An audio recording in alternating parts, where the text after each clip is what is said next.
Okay, so in the caravan today we have Kate Mornard, who has just returned from a pretty big travelling trip. So we're going to ask her a couple of questions about what she gained from the trip and also about what she gave back. Okay, so Kate, could you just give us a geographical overview of your trip? So where did you go?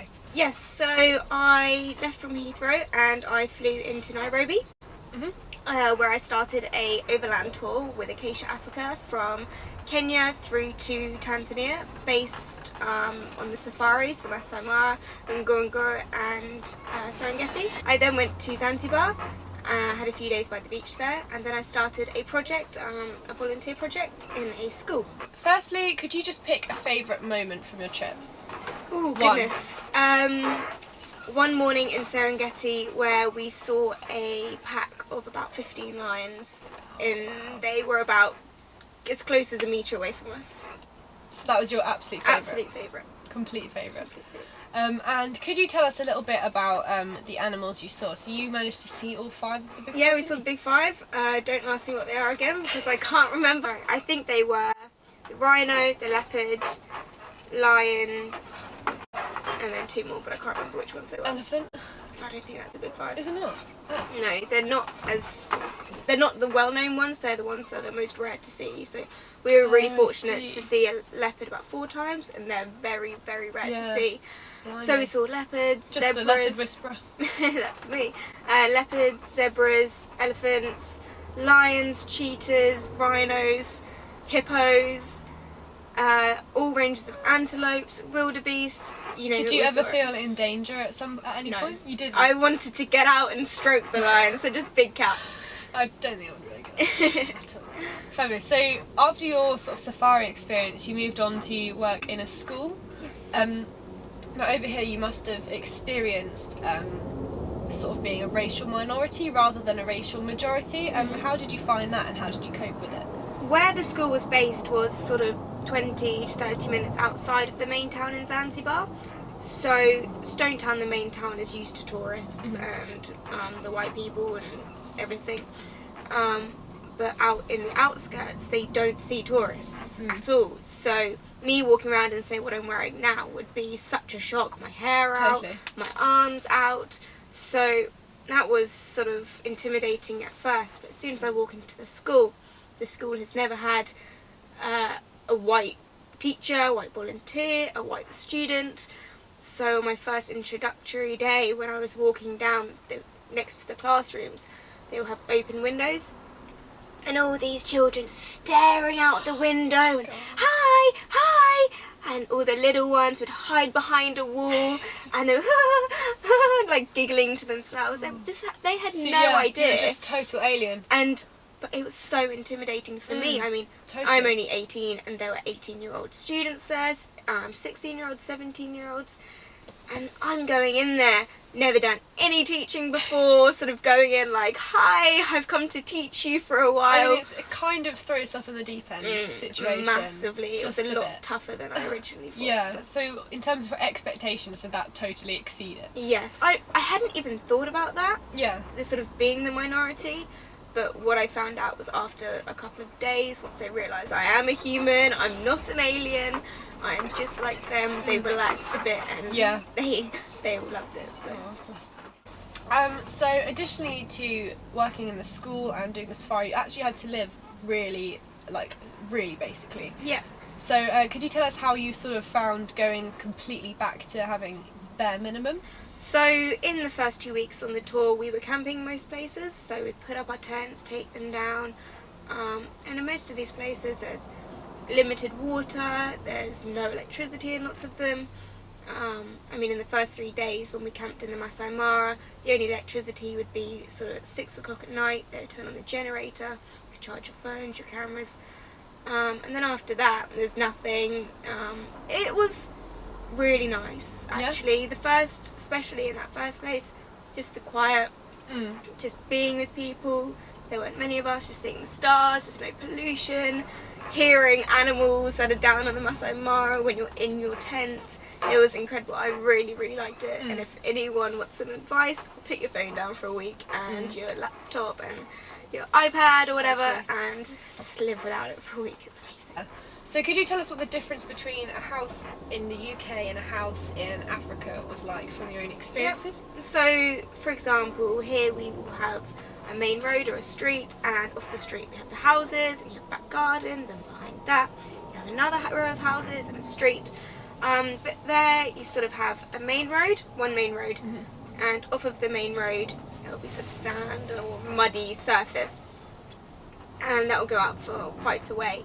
And there'll be houses, they will only ever be bungalows.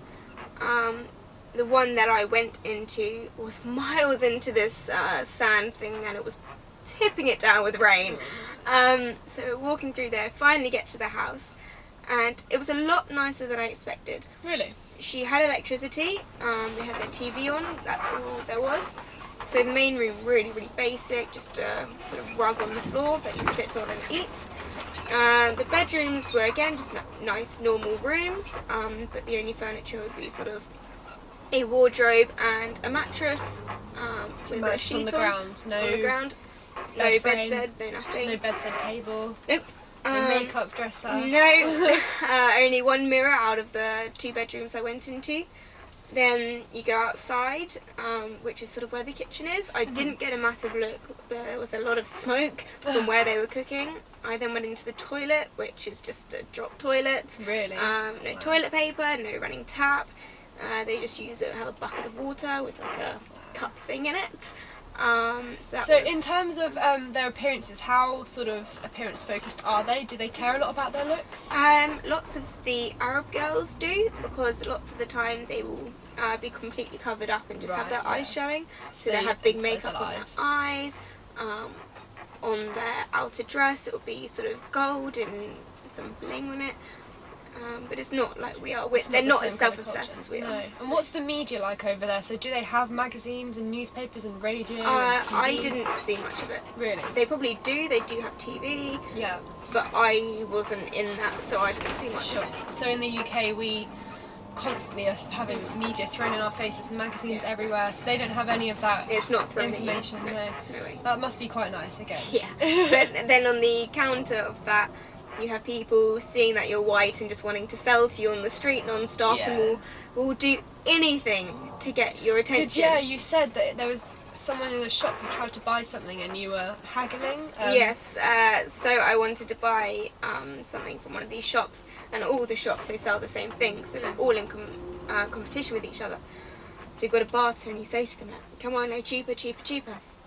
And they'll say, if you say you've got no money, they say, I'll come to the ATM with you, I'll show you where it is. And I said, look, I'm just going to pop into the shop next door and see how much he will charge me. So, oh yes, but price is no problem, price is no problem. So I go into the shop next door, and he tries charging me more. And I said, well, I'm going back to the other shop then, if you're not going to go. Oh, it's okay, I'll give it to you for whatever amount. And so we go to the ATM together, and I pay him. And then as I walk back up, the guy from the original shop, hey, you said you'd come back. And I was like, yeah, but your friend over there sold it for me cheaper. How much for? So yeah, they're pretty obsessed. Are business obsessed. Yes. So in that sense you can tell that their business really is their livelihood. Whereas here, you know, we would go and work, and it's like, well... One of the guys actually said to me, he was like, when I was trying to barter, he said, come on, like, you can't go that low, this is my money that I need, like, we don't get help from the government, you get stuff from the government, we don't, and things like that. And I just that must turned be around, quite tough to deal with. And I said to him, I was like, you know what, I understand, but I'm working for your country at the moment, as well, so we're all in this together. I don't get stuff from the government. But one thing that I did really, really learn was when we were up in the safaris, we spent some time with the Maasais, who are the traditional tribe, one of the biggest tribes in Kenya, and they just work so hard physically.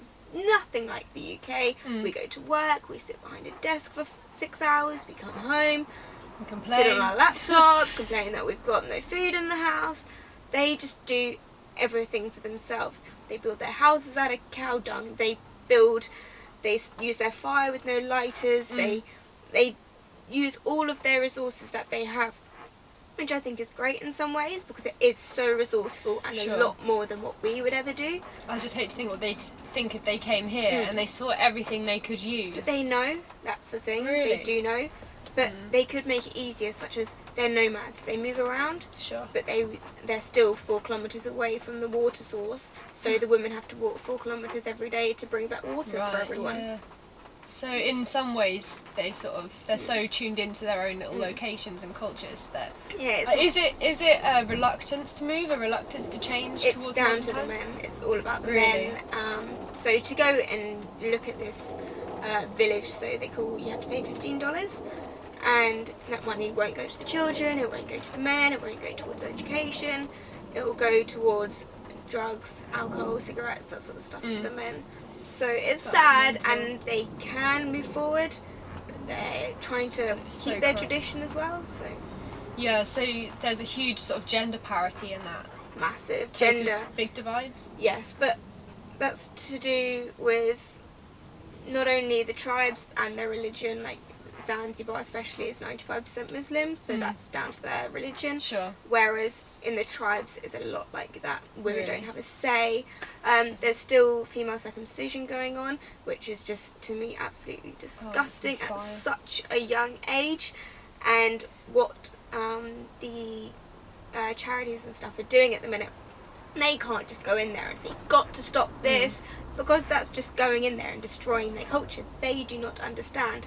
So it's about educating and giving them equipment to stop infections, because there's more deaths because of infections of doing this procedure. Totally. So they're just educating them and giving them antibacterial, telling them how to dress it properly. Sure. And things like that. It's So sad. it's more a cure rather than a prevention in yeah, some ways? well, it's just at the moment. Obviously, it's a way to try and make it the best out of a bad situation. Lastly, could you just summarise your trip in 3 words? Oh dear. No dashes. Exciting. Incredible. Exhilarating. Fab. Thank you very much, Kate. Fab. Well done. You did really well. That was really scary. See, I told you once we get going, we'll be fine. Oh. This is when we find out it hasn't recorded. Oh my god, I will cry.